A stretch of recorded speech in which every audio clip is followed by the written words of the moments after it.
Welcome to Inside the Skev, and I'm your host, Aaron Masliansky.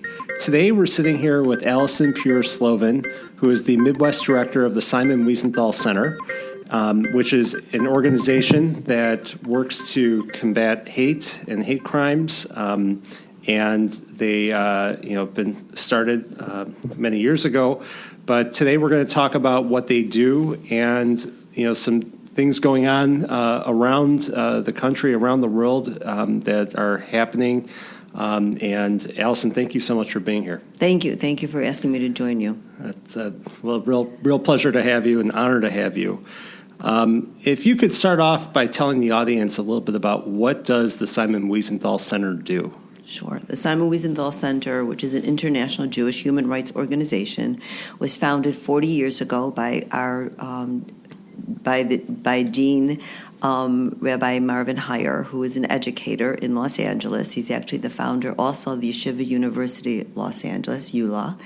And next door was land. And 40 years ago, there were no Holocaust museums or places of education in the United States. And he wanted to purchase the land and build some kind of educational facility to teach about the Holocaust to students. But he needed a name associated with for the perspective of how do you do fundraising. Sure. And he went and he cold called and he went to Vienna and he met Simon Wiesenthal and he told Mr. Wiesenthal what his dream was. And Mr. Wiesenthal said, Rabbi, if you want to memorialize the past, I will give you a letter of recommendation. If you want the center to bear my name, you will memorialize the past, work today to change tomorrow. It's not the first anti-Semitism, hate, human rights injustice, or genocide that we're going to see. And unfortunately, fast forward, Mr. Wiesenthal was correct. And if you go to the Museum of Tolerance in Los Angeles, which was opened 25 years ago, the first third of the museum, you will learn about the Holocaust and a very important aspect of it. And it takes you pre-Holocaust. How does hate, how do civilized human beings buy into the propaganda of hate and what the actual outcome was? But it's what's happened since the Holocaust. You have Darfur, Rwanda, Cambodia. Obviously, we're seeing a large, uptick, a horrible sense of anti-Semitism globally and in the United States today. We also teach students about words and how they could affect how you speak to somebody. We talk about prejudice and inclusion and anti-bias. So it's really a well-rounded educational facility. But for the viewers who are listening and thinking Simon Wiesenthal, most people don't even know who Simon Wiesenthal was. Right. Tell everyone who was he? What did he do? So Mr. Wiesenthal was an architect before World War II, and unfortunately, he was a survivor of the Holocaust and numerous camps. But he weighed 86 pounds upon liberation and lost 89 members of his family. And he decided upon liberation, he started recording who the Nazis were and writing down notes because he wanted to bring them to justice. And he spent the rest of his life working on justice, not vengeance, but bringing the perpetrators of this horrific crime to justice. And a year later, after liberation, by the way, he was reunited with his wife. That's amazing that she survived. Do you know how many Nazis he brought to justice? He would have told you that he was not, unfortunately, successful in his quest because he'd only brought approximately 1,100 to justice. But we still have a division of the Simon Wiesenthal Center. We have the last Nazi hunter, and his name is Ephraim Zuroff. He works out of Jerusalem. He's also our Eastern European director, and he's also working on Holocaust distortion. It's not even denial anymore, but it's how history is being rewritten in different towns about whether there were or were not Jews and what happened to them. Well, now that there aren't as many survivors left, it's easier for people to debate the history, unfortunately. And who was the most famous Nazi that he captured? He didn't capture, but he had confirmation and proof. He had as I recall, I think it was a picture of Eichmann's brother, and the Mossad used that picture to verify that that was Eichmann when they took him. So that was one of his most famous. That's amazing that he was able to track down and bring these people to justice. And, the center, like you talked about, it is a museum, but it also works to educate and, help prevent genocide. What are some of the things that you do here as the Midwest director? So we opened the Simon Wiesenthal Center hired me to open an office for them 7 years ago in Chicago. And, we would like to say that we're just educating young people and young adults about the Holocaust or about hate, etc. But we're also, unfortunately, proactive when there's an issue. Schools have swastikas or what's going on campuses. The anti-Semitism has risen so in this country. Thank God we're not feeling it as much in Chicago yet in a violent way that we're witnessing in New York, which is horrific. Mm-hmm. So we are also working on creating bridges between communities, because unfortunately, for example, between the blacks and the black community and the white community, or the Christian leaders and the Jewish leaders, has broken down considerably. And truthfully, blacks and Jews haven't gotten together since Martin Luther King about 50 years ago. And especially now, in what we're observing and monitoring and looking at, unfortunately, in New York, we call upon interfaith leaders to speak out against anti-Semitism. What's the expression? If it starts with the Jew, we're like the canary in the coal mine. Correct. Unfortunately, so that's a very important aspect of it. As I said, teaching the Holocaust is very important. Not every school, unfortunately, can get to the museums, that we have. I'm very excited to share with you that by June 30th, 2020, we are going to premiere a mobile museum of tolerance for the state of Illinois. It is because of a wonderful grant that we received from the state of Illinois. There is nothing like it in the United States. Our Canadian office, the Friends of the Simon Wiesenthal Center, have the model. It's called Tour for Humanity, and it goes around to the schools. It's a classroom, a mini museum on wheels. So now, in 2020, in the school year 2020, schools will be able to register online, request that the mobile museum comes to their school, it goes to the parking lot. It will be an interactive way of teaching, the way we teach in the Museum of Tolerance in Los Angeles.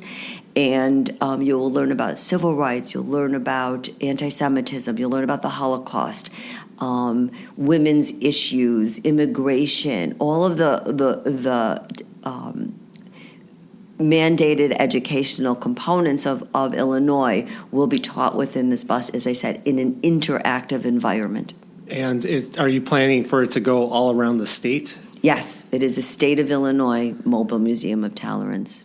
And one of the questions I have is, why do you think there's an uptick of anti-Semitic hate crimes or racist crimes and all these things going on in places of worship? So obviously that's a very good question, and everybody's doing an analysis about it, but let's go from the beginning of time.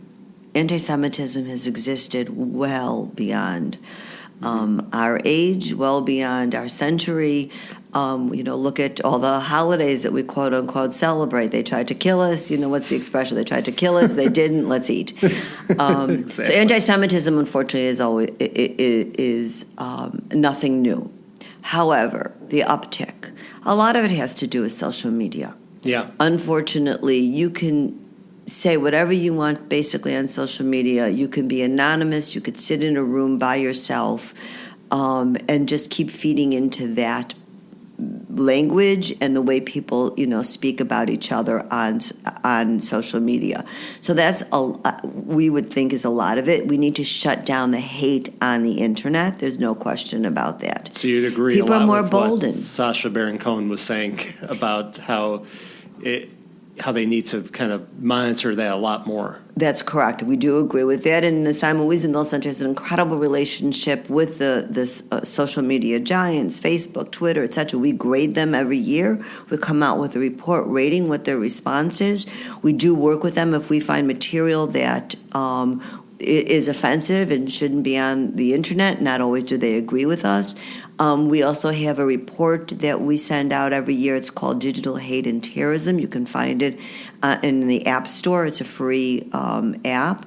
You'd be astounded to see what's out there, the kinds of games that students can play, the kind of information that they're looking at, what they can create. And we also teach a workshop to schools. We go into the different schools from middle school to high school. It's called Combat Hate, and it's where we teach students about the internet. What are they looking at, and how do you shut it down? Mm-hmm. I mean, think about Facebook. I'm sure you're on Facebook. Yeah.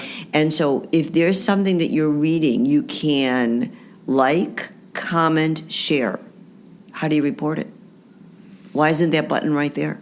Something made you uncomfortable. It should be easily accessible to report it. Right. Well, I mean, I see sometimes on social media where people are posting things that are clearly hate-filled, not true. You know, who knows who or what is writing it, and I do report it when it's flagrant like that. But it's not. You're right. It's not right next to the like button. It's you got to search a little. You've got to search for it, and you're rare. Most people don't report it. And the other thing is, there are websites devoted to Holocaust denial. Anne Frank, there's many websites devoted to why Anne Frank didn't really live and how it's a hoax. So there's so much incorrect, horrific material out there that students don't know what to believe and not believe anymore. They're getting their news from social media, fake news. The education level of what the students are reading is really concerning. Yeah. You know, it's interesting. I was at jury duty several months ago, and they were going around the room asking everybody who was in my group, "Where do you get your news?" Several people said, "I don't check the news." Some people, said they watch on TV, but a lot of people just, Facebook. And that's frightening, isn't it? It is, because it's, if you're looking at a newspaper, you're reading a newspaper, they have ethics that they have to go through, on TV as well, and it should be fact-based. But if you're doing things on Facebook, you don't know where the content's coming from, and it may be to skew you in one way or the other. So I think it's important that people are educated and have access to real news. You're 100% correct. And, when you speak about hate, as you asked me before, parents aren't having uncomfortable conversations with their children. Because when we go into the schools and we ask students, for example, how many here who have been contacted by ISIS? I mean, the first time I heard that question in a school, I looked at my colleague. I thought, what are you asking it's a crazy question. I'm in Oak Park. Why would you say that? And out of 150 students in the assembly, 10 students raised their hands. It was astounding. They've never told an adult. The people are reaching out to students via social media, but we're not having these conversations with our students and or our children. What are you seeing? What makes you uncomfortable? Parents don't talk about it. They don't know what they're looking at and what they're doing. Mm-hmm. And so we have to take responsibility in the homes. Yeah, I mean, I have a 7-year-old and a 9-year-old, and I get the Wall Street Journal every day, and there's definitely things in there that are not age appropriate of what's going on, and I'm cognizant of that, but in the same point in time, I want them to know what's going on. And if you get an actual paper, you could see it. It's there. It has to be discussed. It makes for that conversation. And, some people may not agree with me, but I think that it's important to be able to have those open, honest conversations about what's going on in the world, so at least for my sake, for my children to be aware of what's going on so they don't go into the world ignorant. You're correct about that, and you're handling it correctly because you're having the conversation with them. So it might be difficult information for them to see and read, but you're doing it in a safe environment. Correct. We're home. We're safe. We could ask questions, and it's not where somebody else is, getting on their case about asking a question or, feeling stupid about it because they're not aware. Well, they're going to call you a dinosaur soon because you're getting a newspaper, but that's okay. I know. I think about that sometimes, and it's like, but there's a real purpose of that, so they see it. Correct. Yeah, and it slows things down. I think that, right now you can go on Twitter and just be constantly refreshing it, seeing what's going on, and you can drive yourself crazy.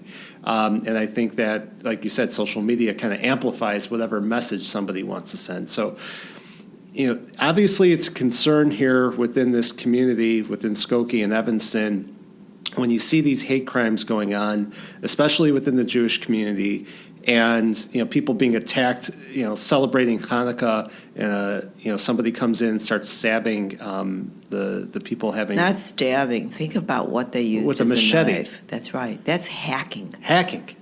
I mean, it's awful.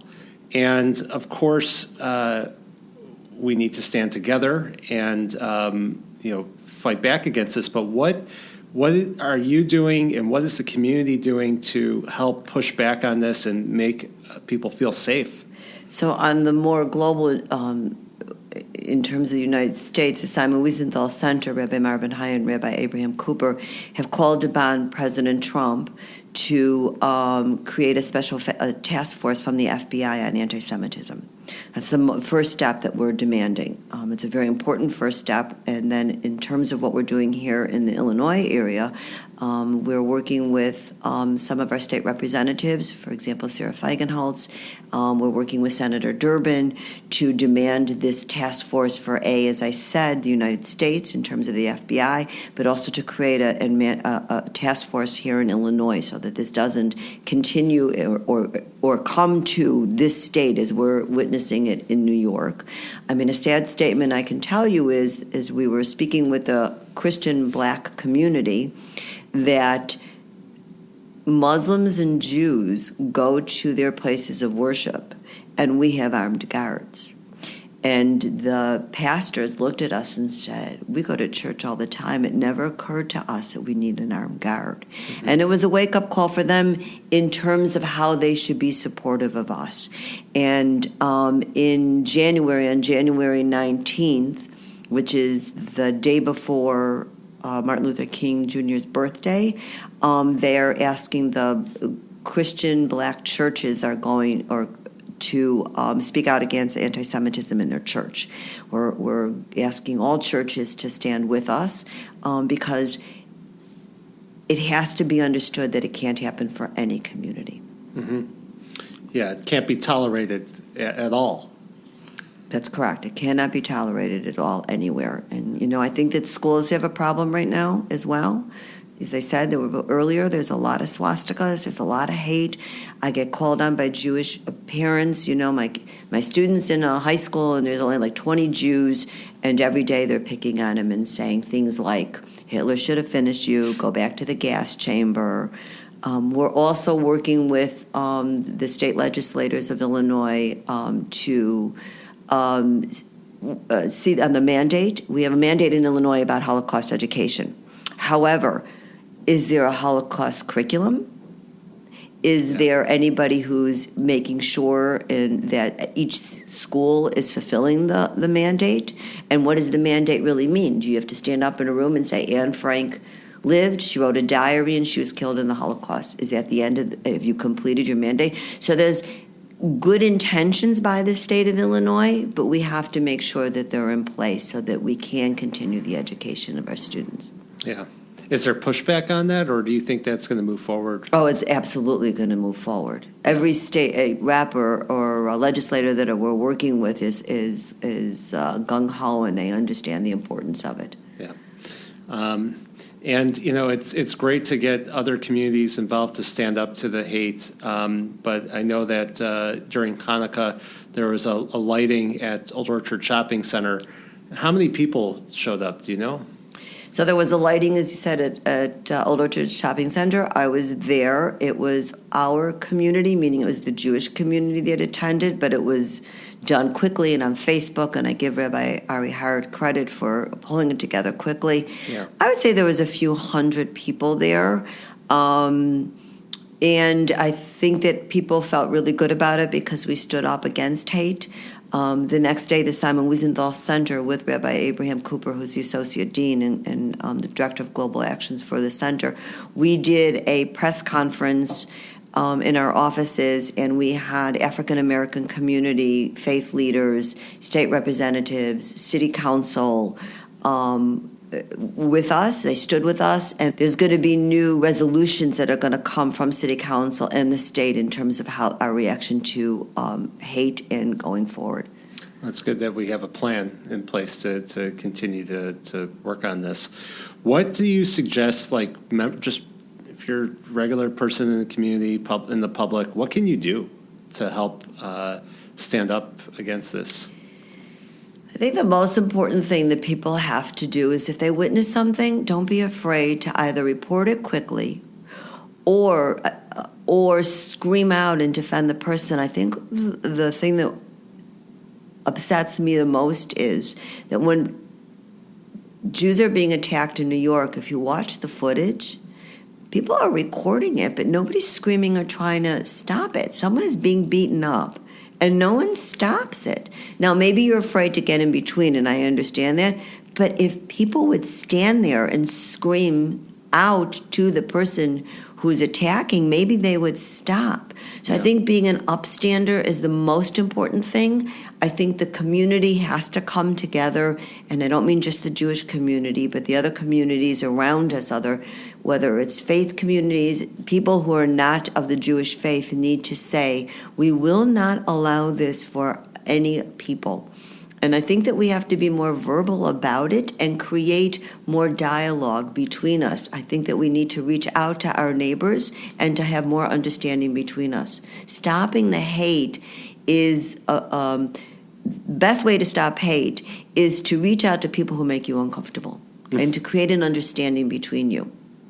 Yeah, I think it's, part of it, I think, is people don't know people who are not part of their group, their identity. And if people were to get to know each other, we'd realize that we have a lot more in common with each other, and we could be friends with each other. And I think that's a big part of that, and that's bridge building. Is what you're kind of talking about, right? 100%. I'm speaking about bridge building, and one of the things that we're doing in February 8th, 9th, 10th, I believe it is, Sunday, Monday, Tuesday, maybe Wednesday, is we have a gentleman that we work with. His name is T.M. Garrett, and he's a former neo-Nazi. He's a former white supremacist, and we have him, we're working through in the communities. We're going to have him speak in different places to talk about what it was like to be in the movement and why and how he got out of the movement. Wow. Very important, very powerful. When we bring him on college campuses, most speakers get maybe 50 people. T.M. Garrett brings in a crowd of 250 to 300 students. People want to hear his story. Wow. And why did he start? He was a neo-Nazi in Germany, so it was fascinating how he hid the process for him to come from hate to compassion. How old is he? In his 40s, he's young. And what led him to stopping a neo-Nazi? What led him to it was, thank God he was never a violent neo-Nazi in that he didn't beat people up or create violence or hurt somebody. He only did it through words. And then when it escalated more and he understood what he was saying and what he was doing, he started the journey back out. But we do work with many neo-Nazi, or former white supremacists or neo-Nazis who had a violent past and would speak about beating people up. Or one gentleman who volunteers at the Museum of Talents in Los Angeles thought he beat somebody up so severely that he left him for dead. And years later on a journey, they met, and oh, wow. It was it was an incredible story when they realized that this gentleman that he was meeting was the person that he beat up and thought he left him for dead, and what it took for the two of them to come to forgiveness, and amazing story. Are there programs to try to flip people who are neo-Nazis into? Oh, sure. Yeah. There's many programs. A lot of things. Not that we do, but T.M. Garrett works on it, Stop the Hate. There's another gentleman, Christian Piccolini, who was working on it. There's many formers who help people flip out of it. They also help gang members, because people who become who join a neo-Nazi group or a gang usually do it for the same reason, that they were bullied, that they didn't have friends, etc. They didn't have a family, and this became their family and their acceptance. Right. That's mostly how it happens. And so then if they want out, how do they get it? So, and the other thing that T.M. Garrett does, which is extraordinary, is he has tattoo parlors across the United States that will, for free, start removing your gang or your horrible white signs, tattoos. That's amazing. Yeah, amazing work. It really is.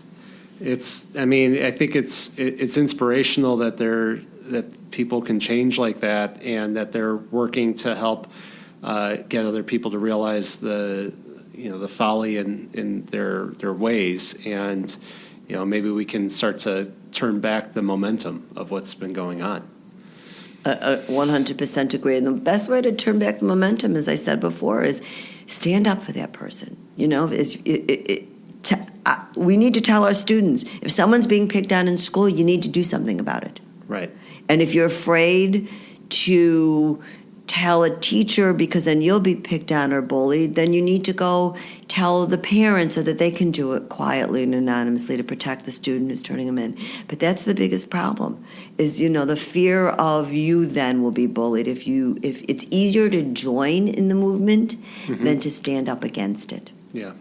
I think one thing that could be easier is if you're on social media and you see something that has hate, to report it, because that is anonymous, and and if you find the button, but that's one way to combat it too. But there's apps for it too, of course. The Simon Wiesenthal Center has 2 apps. One is called Combat Hate, and the other one is Combat Hate You, and you can report anything anonymously, and we'll work on it. We had a student here a few years ago who used the Combat Hate app.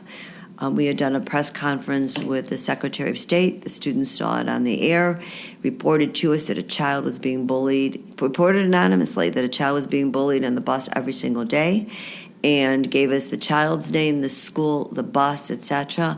And we were able to call the school and let them know so that they can go in and help the student.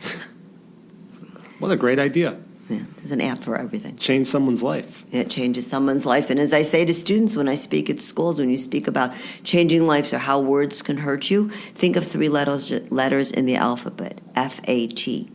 Fat. Terrible small word. Call somebody that. It will change the trajectory in how they think about themselves the rest of your life. And that's why we say words can hurt, and think about what you're saying to somebody. It's part of the lessons that we teach. Yeah. Well, I think you should continue to do that, and we got to get the message out. Where can people find out more information about the Simon Wiesenthal Center and follow what you guys are doing? Thank you. So we have a website. It's www.wiesenthal.com, and Wiesenthal is spelled Wiesenthal.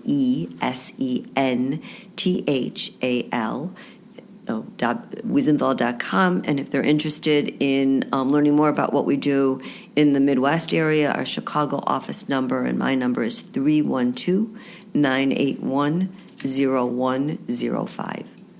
And you guys are also on social media as well. Correct. Right? Absolutely. And many of the statements we post often, unfortunately, we do. Our Twitter feed from the Wiesenthal is up, always moving. It's either statements or positions that we're taking or keeping people aware of what's going on. It's not fake news, it's real news. Especially, as I said, as we are demanding that the president creates this task force to against anti-Semitism in the United States. Well, thank you for coming on and telling us about this. Let's hope that these incidents go away and stop. They probably won't, but let's do what we can to spread the word throughout the community. whatever part of the community you're in, stand up and let's stop this bullying and let's get along. Amen. You know what they say, hashtag better together. Agreed. Thank you. You're welcome. Thank you.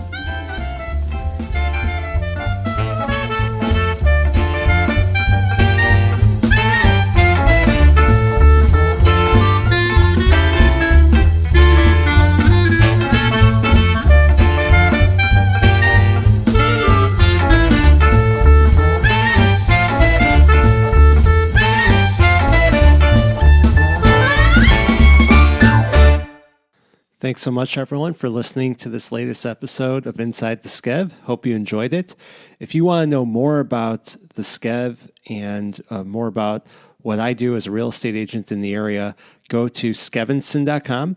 They got a lot of great information there about exciting guests that have been on the show, live events that are coming up, and any type of information that you're looking for. And if you have any suggestions or questions for me, feel free to email me at aaron@skevinson.com. Always happy to hear from people. And thanks so much for listening, and please subscribe.